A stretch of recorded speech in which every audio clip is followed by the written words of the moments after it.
So apparently this guy, he wasn't getting paid too well at this California factory job. And instead of just leaving out the door and just kind of going home, he just decides to set it on fire. The breaking news, our Leticia Juarez filed this report.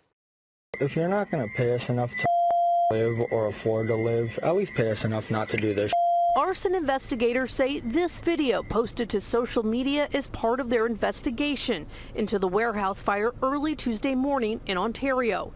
It appears to show cases of toilet paper being set on fire while a person repeatedly claims he isn't paid enough to live on. So apparently this guy's name is like Shamir Abdul Akim or something like that. And at first I thought we were talking about like a Muslim terrorist or something. And I was like, there can't be no way. Those guys are always knee deep in oil. But then it turned out that this guy's actually white. So I don't know what's up with the weird name, but you know, it's a huge clusterfuck to me. But anyway, that's not the point of the video. The point of the video is what he says in the video. All you had to do was pay us enough to live. All you had to do was just follow the damn train, CJ. To me, it's like one of those Luigi moments, right?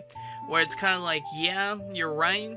The healthcare system in America sucks dingling, but you're making your case more hard to follow when you shoot a CEO. You shouldn't have to kill nobody to get your thoughts out there. Going back on topic, I think he's right in the fact that a lot of jobs just don't give you the money that you need to make ends meet. And I'm not joking with you. I talked about this a little bit like 2 days ago in another video. And I know it's kind of hard to see that because when you're zoomed out, all you see is just a bunch of Americans buying Funko Pops and Labubus. But if you really zoomed in and like actually looked, you could see people who are cutting back as much as they can just to be able to afford the power bill. Now, I've said it before, and I know I'm the red sheep in all of this, but I find it very crazy that I can go from like just being able to buy like the most highest like gaming rig to not be able to afford a house. And if stuff keeps getting so expensive in like, you know, the tech industry, I don't even think I could like be able to confidently say I can get the highest anymore. People are being paid less and the market's just like, all right, whatever, do you want to spend $9.99 for a PlayStation 6?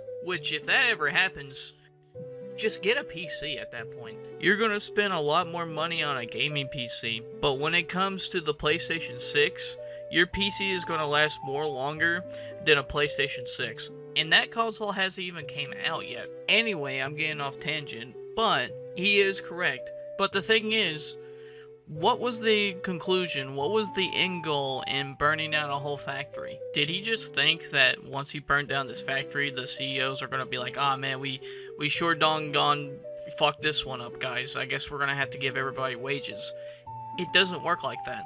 Because if your whole idea was to burn down a factory, get arrested for arson, and then knock so many people out of their jobs that could have killed people, by the way, but nobody didn't get hurt, then on top of that, record yourself doing said crime. If that was what you were aiming for, then mission accomplished. I don't know what the whole idea was with this. It's just so fucking stupid. The only real inconvenience that these higher ups are going to have to do is just call up the insurance company. And the employees who relied on that paycheck every week or every 2 weeks, however they run it, now they gotta go find something else to do while this factory's being built. And that's only if they call them back to come back to work. I am so fucking tired of these clowns knowing that something is fucked up in our society, but then just choosing violence or just, you know, using arson as a way to make a point. You're making your point like 10 times more weaker when you resort to violence, because the people that are at the very top that glance over this, they're just gonna see a nut who just burnt down a factory because he's not getting paid a lot more. And I'm not saying that's not the only reason stuff doesn't get fixed. A lot of it's probably due to corruption. Probably some of these politicians probably don't really give a shit. But if I was a CEO or some kind of politician that was glancing over a piece of paper and it was like some nut burnt down a factory because he's not getting paid a lot more,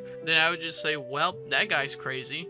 Deny. It does not look good when you're causing violence, and in this case arson, to make a point. Especially knowing we live in a first world country where we have democracy. And I know there's a lot of young people that are around my age that say, why am I going to scream and speak about it when nobody in the top really doesn't care? Let me tell you something. I restarted this YouTube channel 2 years ago with the absolute fact that 99% of people who visit my channel are not going to give a fuck about my channel. But yeah, I'm still here, making videos every 3 days, depending on how long it takes. And sometimes my videos only hit 17 views, and sometimes it hits 1,000 views.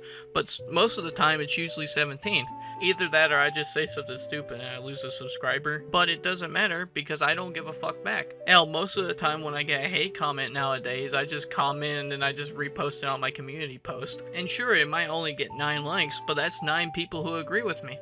But the thing that I was trying to explain is you need that Vespa. You need that drive in yourself to keep going. And if there's something fundamentally wrong in our society, you need that drive to get up and do it. And yes, I know it's hard to keep people motivated to, write down a sign and wave it around the whole fucking sidewalk. It's not impossible to organize a peaceful protest. And if it doesn't work, then try it again. And if that doesn't work, then try it again. The game's not called, I'll show up and be there. The game's called, how many people actually care about this. And if you can get a lot of people on board, willing to do a peaceful protest, and you can get millions in there, at some point, the company or whatever you're fighting for has got to give in. And if it doesn't work that day, you come back the next day. And if you could start a boycott, do that. It's working with video games right now. If you remember Concord, Highguard, and Dustborn, if you remember, none of those games did really good with the general public. And sure, the CEOs or the people that were working on it probably refused that game was a flop,